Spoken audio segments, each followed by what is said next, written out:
तो hello to all of my dear students.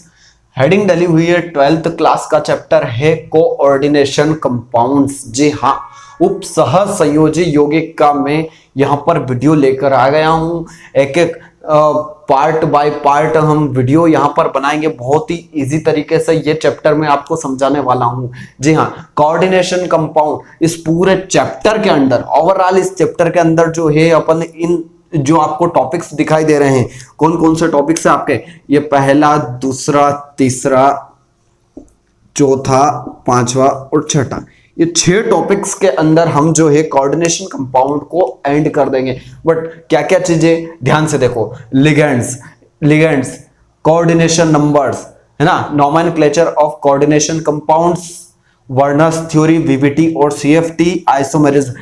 6 topic रहे। इन 6 topics के सब टॉपिक्स भी एक एक करके आएंगे। इस कारण से क्या है, चैप्टर बड़ा होगा लेकिन बहुत इजी होगा, बहुत इंटरेस्टिंग चैप्टर है। आप जो है सिर्फ पेशेंस रखिए। आज का जो वीडियो रहेगा ये बेसिक होगा, क्योंकि इस चैप्टर का यदि हमने बेसिक नहीं समझा तो ये चैप्टर कहीं से कहीं तक आपको समझने वाला नहीं है। सो प्लीज कॉपी पेन लेकर बैठ जाना, कॉपी पेन लेकर अपने को नोट डाउन करते जाना है, क्योंकि यह चैप्टर काफी इंपॉर्टेंट है, आपके बोर्ड की दृष्टि से भी इंपॉर्टेंट है और साथ ही साथ जो है ये बेसिक लेक्चर जो होता है आपके पूरे चैप्टर में काफी ज्यादा इंपॉर्टेंस रोल प्ले करने वाला है। सो आज हम बेसिक लेक्चर स्टार्ट कर रहे हैं। बने रहिए आप मेरे साथ। मैं हूं पवन विश्वकर्मा और आप देख रहे हैं पीवी सर की क्लासेस। तो स्टूडेंट्स, मैं यहां पर बड़ी बड़ी डेफिनेशन पे नहीं जाऊंगा। बुक के अंदर, एनसीईआरटी के अंदर आप डेफिनेशन क्लियर कीजिएगा। यहां तो सिर्फ और सिर्फ आपको समझाऊंगा कैसे क्या जो होता है हमारे कोऑर्डिनेशन कंपाउंड के कंसेप्ट रहते हैं। क्लियर है? जैसे आपने कई बार देखा होगा, फॉर एग्जांपल NaCl, है ना, NaCl। भाई NaCl को अगर आप क्या करते हो, वाटर के अंदर डिसॉल्व करते हो, वाटर के अंदर अगर डिसॉल्व करोगे तो NaCl जो होगा वह कैसे Na++Cl- में डिसोशिएट हो जाएगा। यस, लेकिन इसी तरह से हम क्या करते हैं, MgOH का होल ट्वाइस, इसको अगर क्या करते हैं, इसको भी डिसोशिएट करते हैं तो ये भी जो होता है Mg2++OH- के अंदर, है ना। अब कितने OH है, 2 OH है, तो ये लगा लो 2OH- प्लस 2OH-। इसके अंदर जो होता है यह डिसॉल्व हो जाते हैं। M I right? बट कुछ ऐसे कंपाउंड, ऐसे जो कंपाउंड्स आपको डायरेक्टली इस तरह से डिसॉल्व होते हुए दिखाई दे रहे हैं, कुछ ऐसे कंपाउंड्स को हम सिंगल सॉल्ट्स बोलते हैं। क्या बोलते हैं? इन्हें हम सिंगल सॉल्ट्स बोलते हैं डियर स्टूडेंट्स, सिंगल सॉल्ट्स, है ना। लेकिन कुछ ऐसे सॉल्ट्स भी होते हैं जो कि क्या करते हैं, जैसे फॉर एग्जांपल कुछ बड़े बड़े सॉल्ट्स भी होते हैं जो सिंगल सॉल्ट्स से मिलकर बने होते हैं। क्लियर है? जैसे कि आपको दिखाई देगा एलम, है ना, एलम की बात करता हूं। एलम यानी फिटकरी। भाई फिटकरी जो होता है, इस फिटकरी को आप क्या कीजिएगा, इस फिटकरी को देखिए, इसका फॉर्मूला सबसे पहले मैं फिटकरी का फॉर्मूला लिख रहा हूं। क्या होता है अपना, K2SO4 Al2SO4 का होल ट्राइस डॉट 24H2O। ये आपको फॉर्मूला दिखाई दे रहा होगा। फिटकरी का यह आपका फॉर्मूला है। क्या फॉर्मूला बना अपना, क्या फॉर्मूला बना है अपना, K2SO4 Al2SO4 का होल ट्राइस डॉट 24H2O। जब इसको वाटर के अंदर डिसॉल्व करते हैं तो वाटर के अंदर डिसॉल्व करने पर यह फिटकरी जो होती है किस तरह से डिसॉल्व होगी भाई, यह फिटकरी जो होगी वाटर के अंदर डिसॉल्व करने पर 2 potassium plus SO4 2- plus 2Al3 plus यहां पर देखो SO4, तो SO4 आपके पास कितने हैं, 3 SO4 ये है, 1 SO4 ये है, तो यहीं पे डायरेक्ट लिख दूं क्या, 4 SO4 बना लेगा, 4 SO4 2- बना लेगा। और एल्यूमिनियम है ही सही, और साथ ही साथ जो होता है आपका 24H2O। ये बड़े बड़े सॉल्ट है। 24H2O भाई ये तो वाटर के अंदर वैसे डिसॉल्व हो जाएगा, ये H2O नहीं आपका प्लस माइनस में जाएगा, है ना। तो इस तरह से, लेकिन पूरा ही डिसॉल्व हो गया है, यस पूरा ही डिसॉल्व हो गया है। उसी तरह से अपन देखें तो ये पूरा डिसॉल्व हो गया, बड़ा सॉल्ट है, याद रखिएगा एलम एग्जाम के अंदर पूछा जा सकता है। ये आपका फॉर्मूला है एलम का, ये पूरी तरह से डिसॉल्व हो जाता है। लेकिन इस तरह का जो सॉल्ट होता है यह सॉल्ट कहलाता है डबल सॉल्ट। क्या बोलते हैं इसको? डबल सॉल्ट बोलते हैं, डबल सॉल्ट बोलते हैं, क्लियर है। लेकिन इसी तरह से हम सिंगल सॉल्ट के बारे में इस चैप्टर में बात ही नहीं करेंगे, हम इस चैप्टर में थोड़ी सी बात डबल सॉल्ट के बारे में कर रहे हैं। और साथ ही साथ जो होता है इस डबल सॉल्ट के साथ ही साथ अपना जो होता है कोऑर्डिनेशन कंपाउंड स्टार्ट हो जाएगा। जी हाँ, कुछ ऐसे कंपाउंड भी होते हैं, साइंटिस्ट लोगों ने कुछ ऐसे कंपाउंड्स देखे, क्या देखें, जिनमें जो होता है पूरी तरह से ऐसे डबल सॉल्ट जो होते हैं, बड़े बड़े सॉल्ट जो होते हैं वो भी पूरी तरह से आयनाइज हो जाते हैं, वाटर के अंदर आयनाइज हो जाते हैं। लेकिन कुछ ऐसे कंपाउंड भी साइंटिस्ट लोगों ने देखे हैं जो कि पूरी तरह से आयनाइज नहीं होते हैं, पूरी तरह से उनको जो होता है वाटर के अंदर डिसॉल्व करने पर आयनाइज नहीं किया जा सकता है। ऐसे सॉल्ट्स को उन्होंने बोला कोऑर्डिनेशन कंपाउंड्स, उपसह संयोजी यौगिक, इस नाम से उन्होंने जाना था। तो चलो वही वाले कंपाउंड्स देख लेते हैं, कौन कौन से कंपाउंड होते हैं। जैसे कि एग्जांपल के थ्रू एग्जांपल मैं ले लेता हूं यहां पर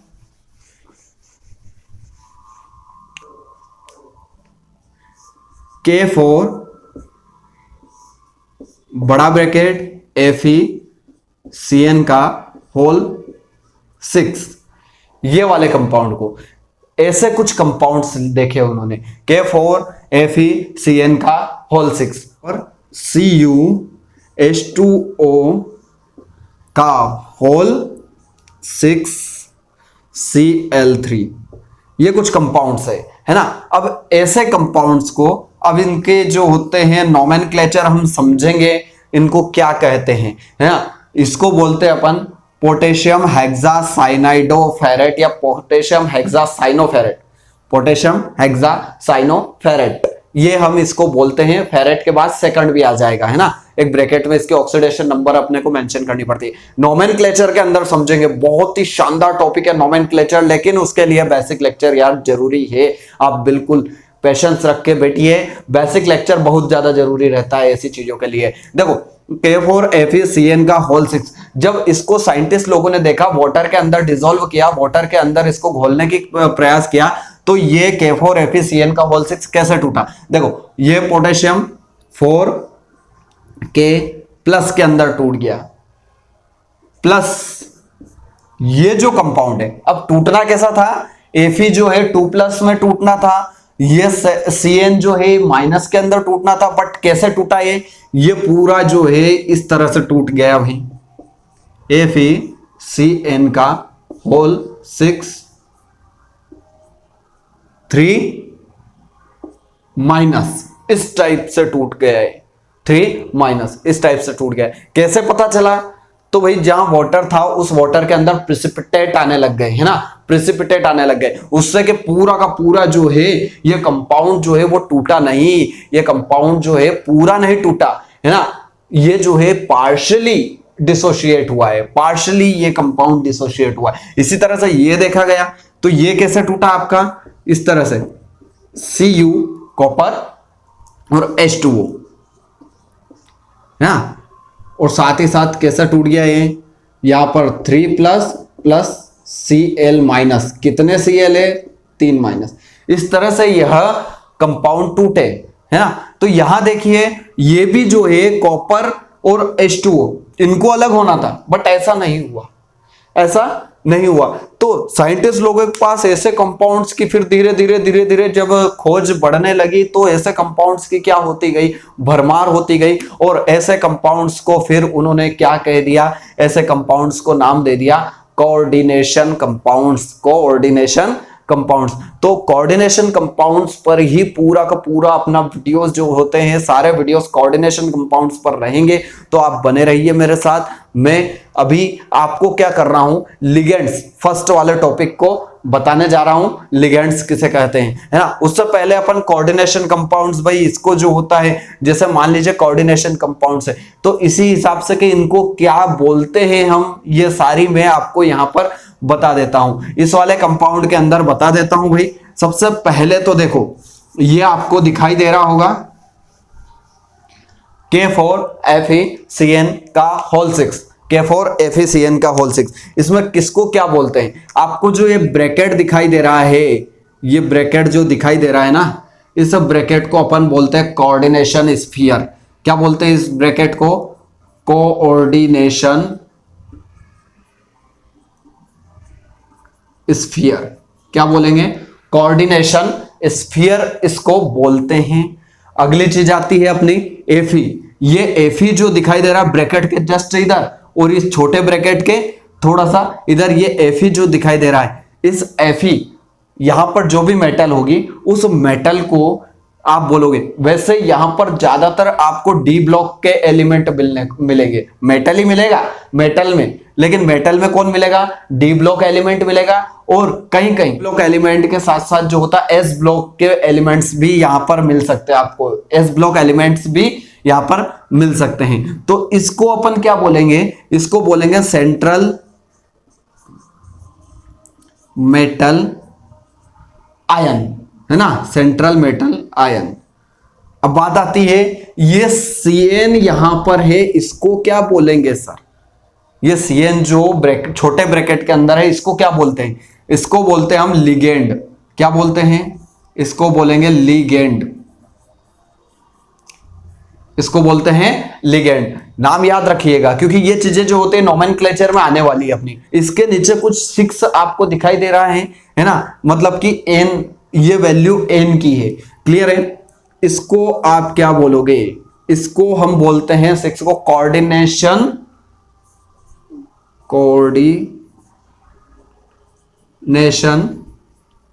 नंबर। ये आपका रहेगा कोऑर्डिनेशन नंबर, है ना, किसका, लिगेंड का कोऑर्डिनेशन नंबर, क्लियर है। अब बात आती है यहां पर, ये K4, इसको क्या बोलोगे, तो ये रहेगा आपका केटायन।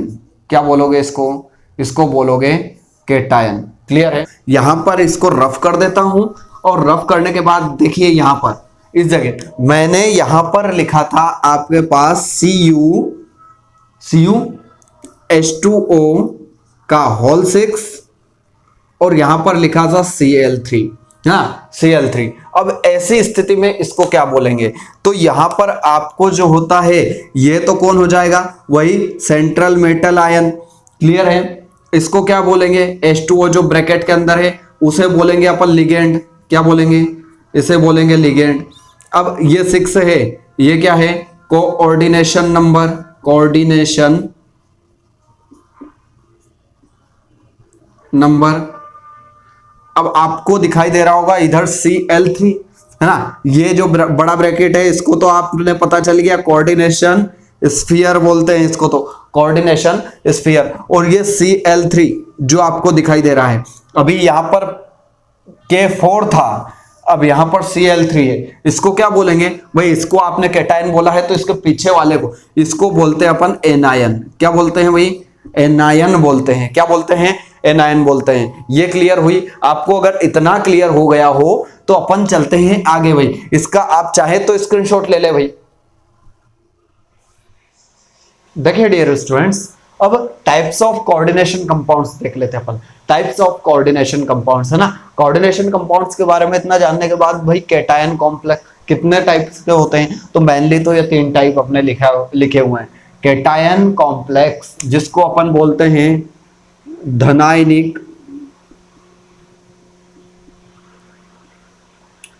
संकुल, धनायनिक संकुल, है ना। इसको बोलेंगे ऋणायनिक संकुल,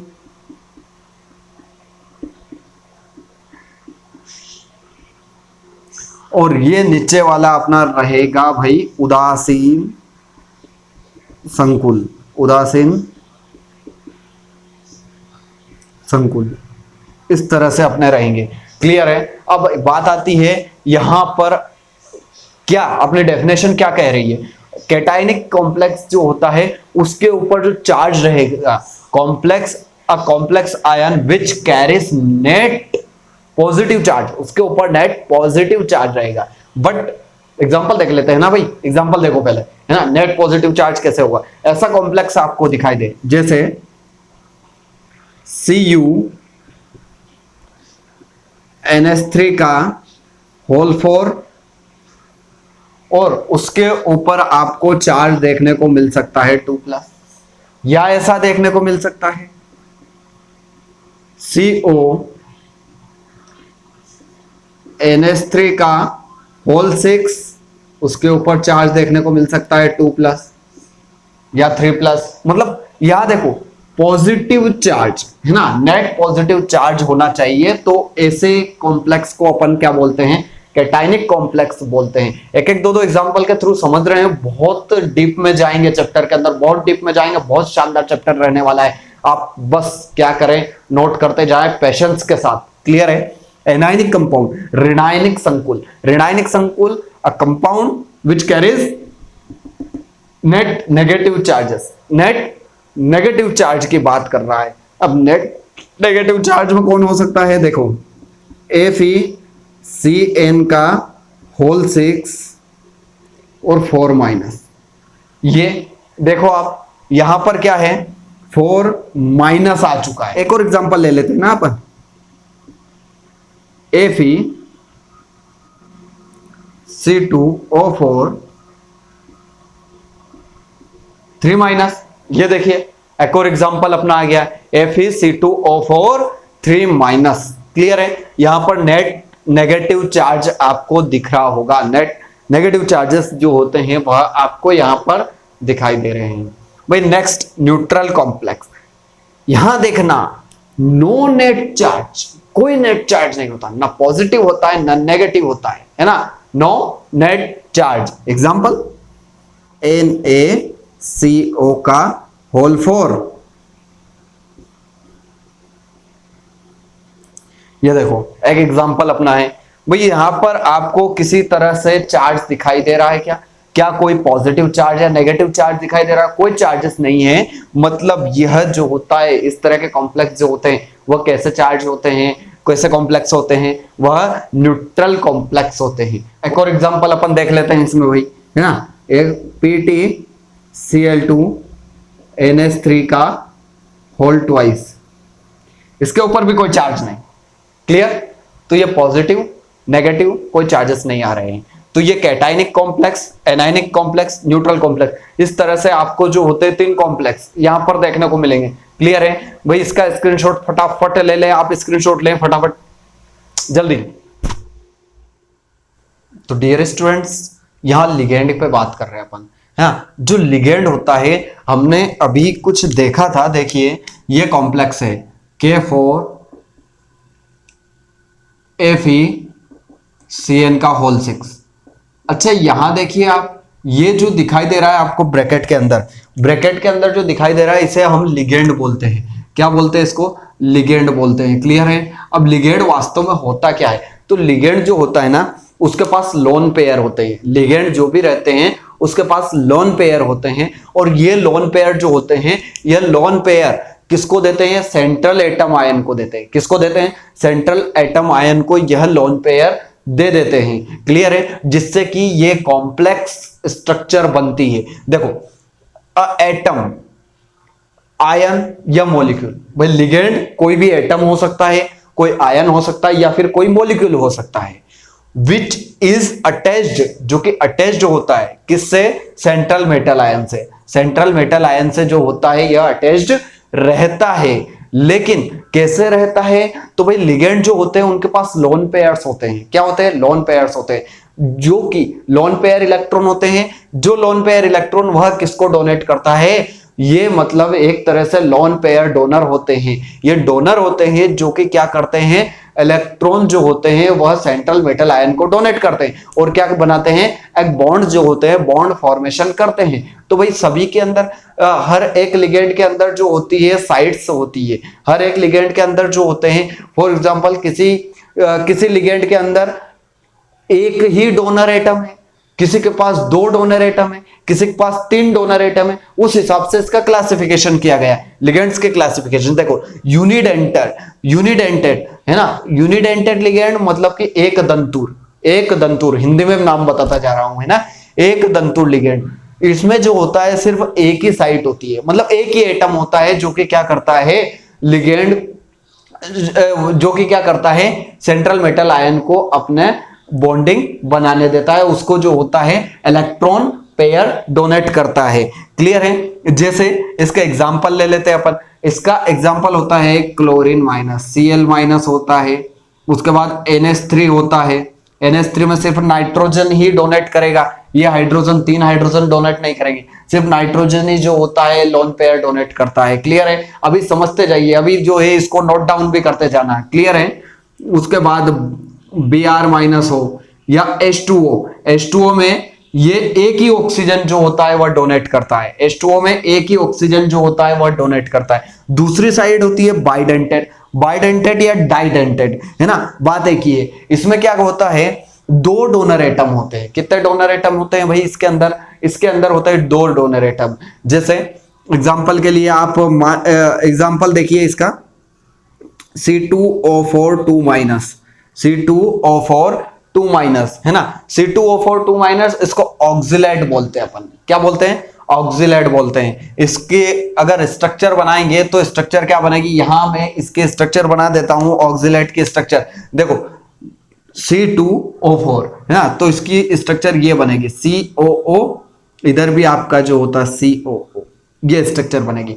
यहां पर ये ऑक्सीजन और ये ऑक्सीजन, दोनों ऑक्सीजन जो होते हैं ये क्या करते हैं, डोनेट करते हैं इलेक्ट्रॉन्स को, इस इलेक्ट्रॉन्स को डोनेट करते हैं। उसी तरह से इथाइलिन डाइएमीन, इसको बनाने का CH2 NH2, यहां पर आपको 2 नाइट्रोजन दिख रहे हैं, ये दोनों नाइट्रोजन जो होते हैं क्या करते हैं, लोन पेयर डोनेट करते हैं। जैसे इसका स्ट्रक्चर अगर बनाएंगे तो स्ट्रक्चर क्या बनेगी इसकी, आपकी NH2 CH2 NH2, तो इसको बनाते हैं अपन CH2 और NH2, इस तरह से ये स्ट्रक्चर बनती है। और इस तरह से क्या करते हैं, ये डाइएमीन जो होता है दो नाइट्रोजन के थ्रू अपने लोन पेयर को डोनेट करता है। अच्छा, बात आती है यहां पर ट्राइडेंटेट पे। ट्राइडेंटेट जो होती है इसको बोलते हैं अपन, क्या बोलते हैं, 3 डोनर साइट। क्या बोलते हैं, 3 डोनर साइट इसके अंदर होती है, 3 एटम होते हैं, है ना। जैसे इसका एग्जांपल रहेगा आपका डाइन, और डाइन की स्ट्रक्चर वहां दिख रही होगी, वहां पर 3 नाइट्रोजन जो होते हैं वो क्या करते हैं, डोनेट करते हैं। 3 नाइट्रोजन जो होते हैं अपने लोन पेयर्स को डोनेट करते हैं। उसी तरह से 4 ये टेट्रा डेंटेट लिगेंड्स जो होते हैं, ये चतुर्दंती बोलते हैं इनको। इन लिगेंड में जो होता है ट्राइन, क्या होता है, ट्राइन, इसकी भी स्ट्रक्चर आपको दिखाई दे रही होगी ट्राइन की। ये जो ट्राइन होता है, इस ट्राइन के अंदर क्या होता है, इसमें 4 नाइट्रोजन चार नाइट्रोजन, टेट्राडेंटेट के अंदर जो होता है 4 नाइट्रोजन जो होते हैं वह क्या करते हैं, अपने लोन पेयर इलेक्ट्रॉन्स को डोनेट करते हैं। तो इस तरह से ये डोनर एटम्स होते हैं। लास्ट एग्जांपल वेरी मोस्ट यार बोर्ड एग्जाम के अंदर आने वाले चांसेस होते हैं इनके, हेक्साडेंटेट लिगेंड के, षटदंतुर लिगेंड। जी हाँ, षटदंतुर लिगेंड, इसके example contain 6 donor site. 6 donor site होती है EDTA4 माइनस। भाई ये जो होता है, अगर यहां पर 4 माइनस नहीं लगाओगे चलेगा, EDTA। अब EDTA की आपको स्ट्रक्चर दिखाई दे रही होगी, यहां पर दिखाई दे रही है ना EDTA। तो इस तरह से जो होता है आपके यह लिगेंड, और लिगेंड के साथ साथ इसके क्लासिफिकेशन कंप्लीट होते हैं। अब आते हैं अपन लिगेंड के नेक्स्ट टर्म पर, जो कि आपको बहुत अच्छे से याद करनी है वो टेबल, पूरी टेबल याद होती है तो हम चैप्टर में बहुत आसानी से सारी चीजें समझ सकते हैं, सारे नोमेनक्लेचर को अच्छे से क्लियरली समझ सकते हैं। तो all of my dear students, आपको दिखाई दे रहा होगा monodentate anionic ligand, monodentate anionic ligand में आपको यहां पर आयन, इधर आपको फार्मूला, डोनर एटम और आयुपेक नेम ये करने हैं अपने को। देखो साइनाइड, साइनाइड को अपन क्या बोलते हैं, ये टेबल आपको याद रहनी बहुत ही जरूरी है। तो ध्यान से देखो, साइनाइड, साइनाइड का अगर फॉर्मूला देखेंगे तो ये बनेगा आपका CN, क्या बनेगा, CN बनेगा। और डोनर एटम इसमें कौन होगा, साइनाइड में डोनर एटम हो, कार्बन रहेगा, कौन रहेगा, कार्बन रहेगा। और आयुपेक नेम अगर अपन देखेंगे, आयुपेक जब लिगेंड का नामकरण करेंगे तो आयुपेक नेम में अपन क्या लिखेंगे उसको, साइनो, क्या लिखेंगे, साइनो लिखेंगे, साइनाइड नहीं लिखेंगे, साइनो लिखेंगे। ये आयुपेक नेम आपको बहुत ही ज्यादा इंपॉर्टेंट है, ये तो याद रखने हैं। क्लियर है। आइसोसाइनाइड, आप इसको नोट्स भी बनाते जाए इसके साथ साथ। आइसोसाइनाइड, आइसोसाइनाइड जो होती है NC होता है, चलो इस पे चार्ज भी लगाते जाता हूं मैं, चार्ज भी लगाते जाता हूं। क्लियर है। यहां देखो, यहां पर आइसोसाइनाइड में नाइट्रोजन होता है भाई, आइसोसाइनाइड के अंदर कौन होता है, नाइट्रोजन डोनर एटम होता है। और साथ ही साथ इसको क्या बोलेंगे अपन, आइसोसाइनाइड को आइसोसाइनो, आइसोसाइनो ये बोलेंगे। क्लियर है। नेक्स्ट चीज आती है, आपकी बात कर रहे हैं थायोसाइनाइड जो होता है, इसके लिए अपन लिखते हैं S, थायो के लिए क्या लिखते हैं, S लिखते हैं, और साइनाइड के लिए CN और एक माइनस। इसी तरह से यहां देख लो, आइसोथायोसाइनेट है, आइसोथायोसाइनेट NCS, क्या लिखेंगे, NCS, और इसके ऊपर क्या लगा देंगे अपन, माइनस लगा देंगे। क्लियर है। इसी तरह से इधर देखो, इसमें डोनर एटम, दोनों के अंदर, दोनों एक साथ समझा रहा हूं, इसमें डोनर एटम आपका S होता है, जबकि इसमें डोनर एटम आपका कौन होता है, नाइट्रोजन होता है। क्लियर है। अब बात आती है यहां पर इनके नाम लिखने की। आयुपेक नाम कैसे लिखेंगे अपन, थायोसाइनेट है तो इसको लिखेंगे थायोसाइनेटो, साइनेटो, और इसको लिखेंगे आइसोथायोसाइनेटो, आइसोथायोसाइनेटो। हाँ, एक हो सकता है कि आप जो है इनको कॉमनली ऐसे कुछ देख सकते हो, तो जैसे इसको लिखते हैं S, क्योंकि देखो यहां पर S डोनर एटम है इसलिए S, और यहां नाइट्रोजन है ना, तो S थायोसाइनेटो, और इसको भी इस तरह से लिख सकते हैं N थायोसाइनेटो, N थायोसाइनेटो, इस तरह से अपन इसको भी लिख सकते हैं। तो ध्यान से देखो, दोनों में, इसमें S डोनर है, इसमें N डोनर है, इसलिए दोनों को एक साथ मैंने आपको यहां बताया है। क्लियर है। अब आती है ब्रोमाइड, तो इसके लिए तो स्पष्ट है, ब्रोमाइड, ब्रोमाइड के लिए आपका आता है Br माइनस, क्लोराइड इसके लिए आता है Cl माइनस, आयोडाइड इसके लिए आता है आपका I माइनस। क्लियर है। इनमें कौन है डोनर एटम, तो यहां पर ब्रोमीन ही है भाई, यहां क्लोरीन ही है, और यहां आयोडीन ही है। नाम बताओ इनके, तो ब्रोमाइडो, क्लोराइडो, आयोडाइडो, है ना, ब्रोमाइडो, क्लोराइडो, आयोडाइडो, है ना। ब्रोमो क्लोरो आयोडो भी बोलते हैं इसको आप चाहो तो ब्रोमो भी बोल सकते हो, ब्रोमो क्लोरो आयोडो।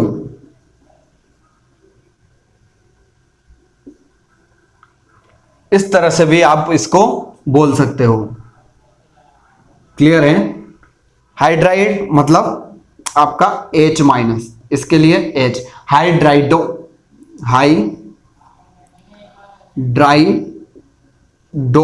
हाइड्राइडो, इसको हाइड्रो भी बोलते हैं, हाइड्रो भी बोल सकते हैं, कोई दिक्कत नहीं। नाइट्राइटो बन जाएगा, कौन, नाइट्राइट। अब नाइट्राइट है, एक नाइट्रेट है और एक नाइट्रो है। ध्यान से देखो, नाइट्राइट, नाइट्रेट और नाइट्रो। नाइट्राइट ONO और नाइट्रेट NO3 है ना, और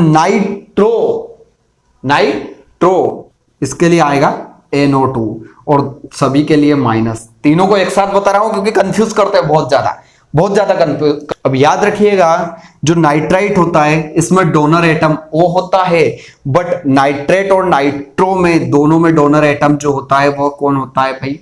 नाइट्रोजन होता है। कौन होता है? नाइट्रोजन होता है। इसको बोलेंगे नाइट्राइटो, इसको बोलेंगे नाइट्रेटो और इसको बोलेंगे अपन नाइट्रो। देखो नाइट्राइटो, इसको बोलेंगे नाइट्रेटो एंड अदर इज लास्ट है नाइट्रो, को नाइट्रो ही बोलेंगे। क्लियर है? यहां तक क्लियर हुई भाई? सबसे पहले तो इसका स्क्रीनशॉट ले लो आप। स्क्रीनशॉट ले लीजिए। देखो तो डियर स्टूडेंट ये 21, इसके बाद लेक्चर को मैं खत्म कर दूंगा, लेक्चर फिनिश हो जाएगा। क्लियर है? उसके बाद अगले लेक्चर के अंदर और हम पढ़ेंगे। फिलहाल या देखो, और एक बात हमेशा याद रखिएगा, ये जो समझा रहे हैं जिसको आयुपैक नेम कोऑर्डिनेशन कंपाउंड्स का आयुपैक नेम कंप्लीट करने हैं उनके लिए यह वीडियो बहुत जरूरी है भाई। आप यदि इस तरह से आयुपैक नाम जो है वो कंप्लीट नहीं करना चाहते हैं तो भाई वीडियो आप छोड़ दीजिए, क्योंकि लेक्चर बाय लेक्चर में वीडियोस डालने वाला हूं बिल्कुल कंप्लीटली। आप एक भी वीडियो को स्किप नहीं करेंगे तो 100% कह रहा हूं मैं कि आप जो है कोऑर्डिनेशन कंपाउंड्स के अंदर आपको एक महारत हासिल हो जाएगी। और यदि आप कोई टॉपिक छोड़ देते हैं तो वहां आपको प्रॉब्लम हमेशा हर घड़ी आने वाली है। क्लियर है? तो यहां आ जाइए, एमाइड की बात करेंगे हम, एमाइड की बात करेंगे। क्लियर है? जब एमाइड का फॉर्मूला आता है तो वो फॉर्मूला होता है अपना NH2 माइनस होता है। लेकिन इमाइड का फॉर्मूला देखो दोनों एक साथ ले रहा हूं मैं, एमाइड और इमाइड। इमाइड का जो फॉर्मूला होता है वो होता है आपका NH2 माइनस, इसको इधर लिख देता हूं NH2 माइनस, ये फॉर्मूला होता है भाई। क्लियर है? यहां देखो डोनर एटम जो होता है यहां भी नाइट्रोजन होता है और यहां भी डोनर एटम आपका कौन होता है? नाइट्रोजन होता है। आयुपैक नेम की बात करेंगे तो जो एमाइड ई है उसको O के अंदर कन्वर्ट कर दो, एमाइडो कर दो। इमाइड में आप क्या करो? इमाइड, और ई है उसको O के अंदर इमाइडो हो जाएगा। ये आयुपैक नेम है आपका। अगली चीज है एसीटेट। एसीटेट के लिए ऐसा लिख लो ACO और माइनस। यहां डोनर एटम आपका ऑक्सीजन रहेगा और इसको लिख देंगे आप, ये वापस इसका ई हटा के ने क्या लिख दो? इसको O लिख कर दो, एसीटेटो कर दो। यहां पर ऑक्साइड की बात करते हैं। ऑक्साइड यानी कि O2 minus, oxide O2 minus, और परोक्साइड O2 माइनस। इस चीज को याद रखिएगा, ऑक्साइड के लिए O और ऊपर 2 माइनस आ रहा है, जबकि परोक्साइड के लिए O2 2 माइनस आ रहा है। क्लियर है? O2 2 माइनस आ रहा है। दोनों के अंदर डोनर एटम कौन है? ऑक्सीजन ही है। और इसका जो है अगर देखा जाए ऑक्साइड का बनेगा ऑक्साइडो, और पर ऑक्साइड का बनेगा पर यहां ई हटाते जा रहे हैं और ओ लगाते जा रहे हैं आयुपैक नाम के अंदर अपन। सल्फाइड और सल्फेट, देखो 3 बता रहा हूं एक साथ, सल्फाइड और सल्फेट, है ना। सल्फाइड की बात करेंगे, सल्फाइड में S2 माइनस आता है, इधर लिख देते हैं। सल्फाइड में S2 माइनस आता है। सल्फाइड की बात कर लो, सल्फाइड में SO3 2 माइनस आएगा, SO3 2 माइनस आएगा। और जब सल्फेट की बात करेंगे तो SO4 2 माइनस आएगा, SO4 2 माइनस। अब यहां पर अगर हम देखें तो यहां पर डोनर एटम सभी के सल्फर रहेंगे, डोनर एटम सभी के सल्फर। और यहां डोनर एटम के बाद लास्ट में आता है आयुपैक नेम। तो भाई इसका जो होता है सल्फाइड, तो इसको क्या कर दोगे? सल्फाइडो। इसका क्या है? सल्फाइट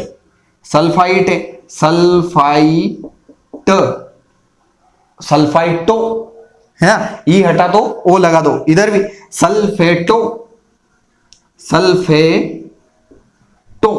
ऐसा हो जाएगा। सिर्फ ई हटाना है और ओ लगाना है। क्लियर है? सभी में यही प्रोसीजर चल रहा है।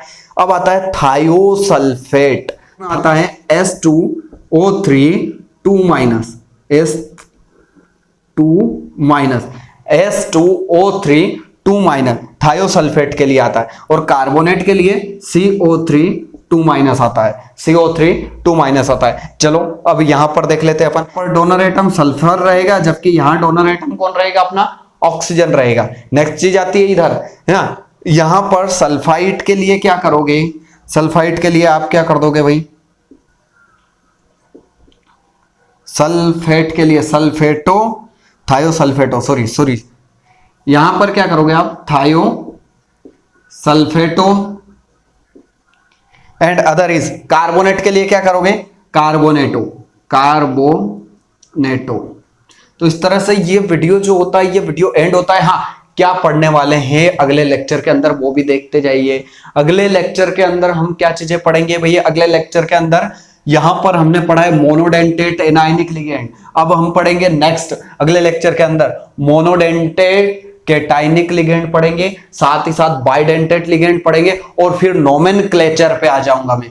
नोमेनक्लेचर हम पढ़ने वाले हैं। तो क्या करें? पहले तो भाई इसका स्क्रीनशॉट ले लें।